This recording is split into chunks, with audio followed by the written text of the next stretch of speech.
नमस्कार दोस्तों, आज की जो अपनी क्लास रहने वाली है वो है वर्कशीट नंबर 2 और क्लास नंबर 2। यानी कि अपना जो टॉपिक रहेगा वो वास्तविक संख्या ही रहेगा। इसमें जो पहला सवाल दे रखा है इसमें है संख्याओं 6 और 20 का अभाज्य गुणनखंड विधि से। कौन सी विधि से ज्ञात करना है? अभाज्य गुणनखंड विधि से म से ज्ञात करना है, यानी कि इसका HCF ज्ञात करना है। ठीक है, कल भी बताया था मैंने कि अगर म से ज्ञात करना है तो जो संख्या दे रखी है उनका अलग अलग अपने को क्या करना है, गुणनखंड करना है। ठीक है, तो अभाज्य गुणनखंड अगर करेंगे इसका तो 2 का भाग लगाएंगे, 2 का भाग इसमें चला जाएगा 3 बार, फिर 3 का लगाएंगे तो 1 बार। ठीक है, ये विधि अपन कल भी सीख चुके हैं। अगर 20 में भाग लगाएंगे 2 का तो ये 10 बार चला जाएगा, फिर 2 का लगाएंगे तो 5 बार, फिर 5 का लगाएंगे तो 1 बार। ठीक है, अब अपने को सिंपल सा दोनों संख्याएं जो है उसमें कॉमन देखना है। ठीक है, तो कॉमन अगर देखोगे इसमें इसमें भी 2 है और इसमें भी 2 है। ठीक है, इसके अलावा इसमें 3 है लेकिन इसमें नहीं है तो इसको नहीं लेना है। इसमें 5 है लेकिन इसमें 5 नहीं है तो इसको नहीं लेना। तो अपने आंसर जो रहेंगे यानी कि HCF जो हो जाएगा वो क्या हो जाएगा, यानी कि 2 हो जाएंगे। ठीक है, अगला सवाल दे रखा है पाई क्या है। ठीक है, तो पाई के बारे में अपन पहले भी बात कर चुके हैं इसमें। तो पाई हमेशा क्या रहेगी, अपरिमेय संख्या। ठीक है, अगला प्रश्न दे रखा है निम्न में से कौन सी संख्या अपरिमेय संख्या नहीं है। ठीक है, अपरिमेय नहीं है इसका मतलब क्या पूछा इसने, परिमेय। ठीक है, तो इसमें अगर देखोगे तो 64 और 81 वर्गमूल के अंदर दे रखे। ठीक है, तो 64 का जो वर्गमूल होता है वो होता है 8 और 81 का जो वर्गमूल होता है वो 9 होता है। तो पहला ही ऑप्शन अपना क्या हो जाएगा, राइट हो जाएगा। और इसके अलावा जितनी भी ऑप्शन दे रखे अपने को, जैसे दे रखा है 2√3 तो ये अपरिमेय संख्या है। अगला जो सवाल है उसमें दे रखा है 5 माइनस रूट 2 कौन सी संख्या है। तो इसमें भी क्या रहेगा, अपरिमेय संख्या होगी। ठीक है, क्योंकि किसी भी अपरिमेय संख्या में कोई सी भी संख्या अगर पूर्णांक भी जोड़ ले या घटा ले तो उससे कोई फर्क पड़ने वाला नहीं है, वो हमेशा क्या रहेगी, अपरिमेय संख्या रहेगी।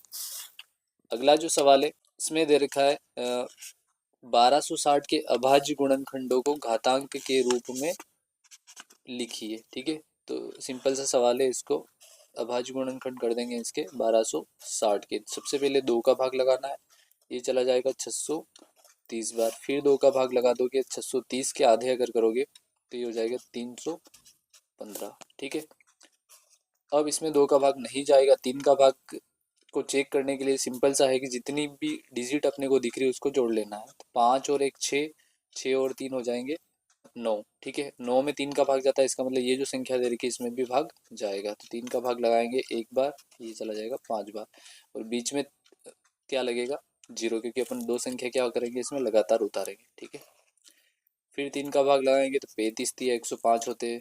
अब 35 में 3 का भाग नहीं जाएगा तो किसका लगाएंगे, 5 का, जो कि कितनी बार चला जाएगा, 7 बार, फिर 7 का लगाएंगे तो 1 बार। अगर इसको ध्यान से देखोगे तो सवाल में क्या दे रखा है, घातांक के रूप में लिखना है। ठीक है, तो घातांक के रूप में लिखने के लिए क्या करना है कि 2 जो है वो कितनी बार अपन ने भाग लगाया, 2 का भाग 2 बार लगाया, इसका मतलब इसकी घात हो जाएगी 2 की घात 2।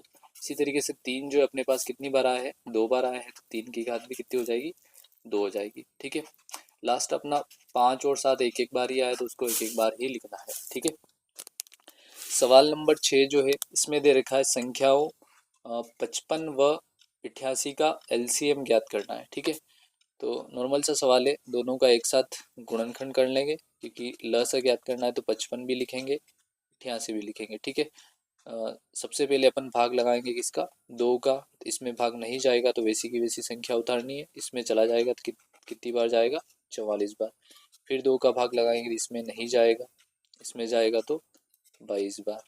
इसी तरीके से आगे अगर देखोगे तो फिर 2 का भाग 11 बार, इसमें 55 बार। अब 2 का भाग नहीं जा रहा है तो किसका लगाएंगे, 5 का, क्योंकि 55 में 5 का भाग चला जाएगा 11 बार, इसमें लगाओगे तो ये भी 11 के 11 रहेंगे। अब किसका भाग लगाना है, 11 का।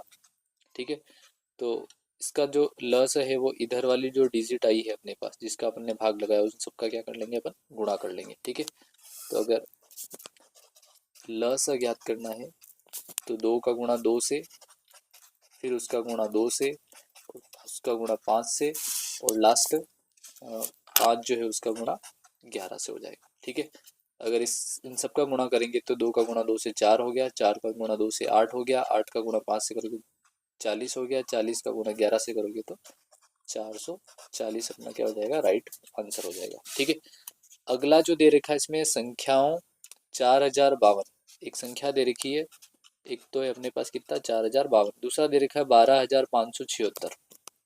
अगली संख्या अपने पास 12576। ठीक है, और इसका अपने को क्या ज्ञात करना है, म से ज्ञात करना है, और म से ज्ञात करना है इसलिए अपने को गुणनखंडी क्या करने हैं, अलग अलग करने हैं।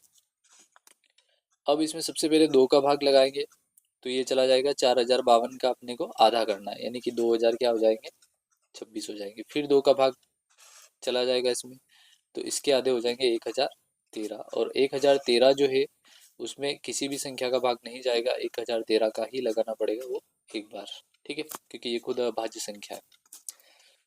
अब इसमें लगाकर देख लेंगे कि क्या कॉमन आ रहा वो पहले से पता चल जाएगा। 2 का भाग लगाएंगे तो इसके आधे करने अपने को, तो 12,000 के आधे तो हो जाएंगे 6,500 के आधे 250, और 76 के आधे हो जाएंगे 38, तो ये हो जाएगा 288। ठीक है, इसी तरीके से फिर 2 का भाग लगाएंगे तो 8 का 4, 4, 1 और ये 3। अब 2 का भाग एक बार और लगा के देख लेते हैं तो 3,000 के आधे तो होते 1500।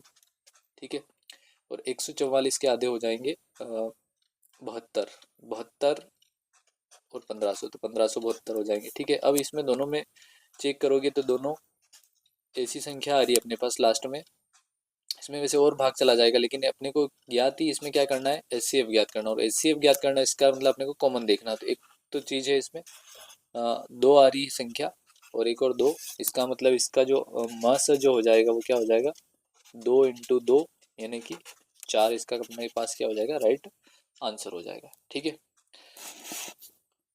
इसी तरीके से 8वां जो प्रश्न दे रखा है, दो संख्याओं के लस व मस में संबंध लिखना है। तो इसमें अपन ने फर्स्ट में ही एक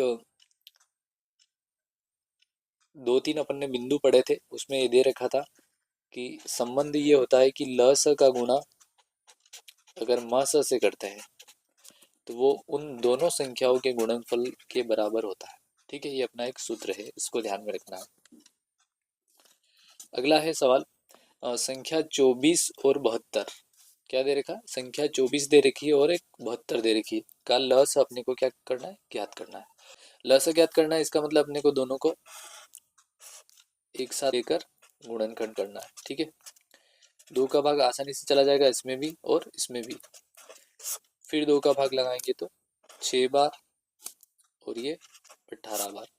फिर 2 का लगाएंगे तो ये 3 बार और ये हो जाएगा 9 बार। अब 2 का भाग नहीं जाएगा, 3 का 1 3 बार, फिर 3 1 और 1। ठीक है, तो लस बराबर हो जाएगा 2 का गुणा 2 से 4, 4 का गुणा 2 से 8, 8 का गुणा 3 से 24, 24 का गुणा 3 से तो ये हो जाएगा 72। ठीक है, तो अपना राइट आंसर क्या हो जाएगा, 72 इसका आंसर हो जाएगा।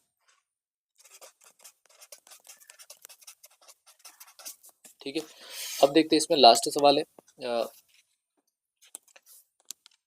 x बराबर दे रखा आपने को 2 की घात 3 और 3 की घात 2 दे रखा। ठीक है, इसी तरीके से एक और दे रखा आपने को y बराबर 2 की घात 2 और 3 की घात 2 हो तो x और y का लस भी ज्ञात करना और मस भी ज्ञात करना है। ठीक है, दोनों चीजें ज्ञात करनी है अपने को, एक तो ज्ञात करना है इसमें लस और दूसरा ज्ञात करना अपने को मस। ठीक है, अगर इस तरीके से घातांक के रूप में अगर अपने को सवाल दे रखा है तो उसमें क्या ध्यान रखना है कि लस जो है उसमें अधिकतम घात लेनी है दोनों में से, तो 2 इसमें भी है और इसमें भी है, तो अधिकतम घात अपने को क्या दिख रही है, 2 की घात 3। ठीक है, और इसमें देखोगे 3 वाले में तो 3 की अधिकतम घात ही क्या है, 2 है, तो अपना राइट आंसर यही हो जाएगा।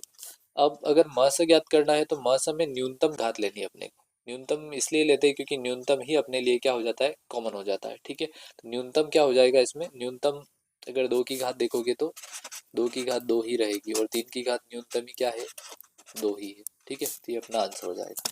ठीक है। ठीक है। इस तरीके से अपन इस क्लास को यहीं समाप्त करते हैं। धन्यवाद।